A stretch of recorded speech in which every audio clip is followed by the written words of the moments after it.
With the Supreme Court poised to rule on a landmark case that could invalidate certain subsidies under the president's health care law, GOP lawmakers are coalescing around a plan to try to keep the subsidies in place or risk angering nearly 8 million Americans who could suddenly face skyrocketing health care costs. Let's talk about the prospects here with Michael Warren, staff writer for the Weekly Standard. Shira Center is political editor for the Boston Globe. Welcome to both of you.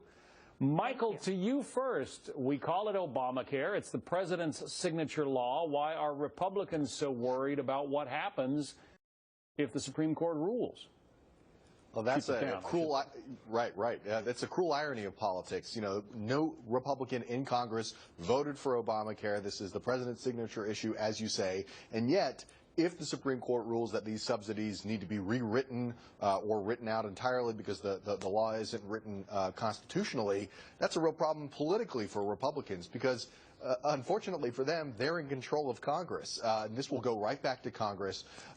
They've got an issue here, as you say, with those 8 million people who are getting the subsidies. It's not something that Republicans like, more federal subsidies or maintaining federal subsidies that they disagree with. But they're going to be at a tough place in these last couple months and years of the Obama administration to find a fix or face the wrath of those 8 million people who are going to be disrupted if their subsidies don't stay in place. This is about language, Shira, in the law that says that if someone is getting subsidies set up by the states, and on it goes, but not every state is setting up those subsidies. Many of them came through the federal government. So if the Supreme Court invalidates this law, it's going to leave, what, 8 million people or so facing the prospect of much higher premiums?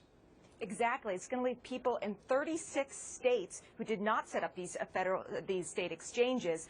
Those people in those states will not be eligible technically for federal subsidies if the Supreme Court does indeed grant the lawsuit. So that's a big problem. These are populous states like Texas, Ohio, and Florida. Swing states, might I also add. There are going to be a lot of unhappy people there who are going to be looking at their premiums, many of them were already mad because their premiums went up under Obamacare. They're going to be huge if the Supreme Court upholds this lawsuit. Well, and Michael, you know, this goes to that famous Nancy Pelosi quote about how we're going to have to pass the bill before we can find out what's in it. Nobody apparently looked at this thing and realized that these few small words were going to throw such a bomb into the whole mess. Right. It seemed like Democrats said, we'll figure that out as we go. Well, they got turned out of office, and now Republicans are in charge. They're the ones who have to figure this out. And so there are actually a few interesting plans that Republicans are proposing. Tom Price, the budget chair in the House, has got an interesting plan.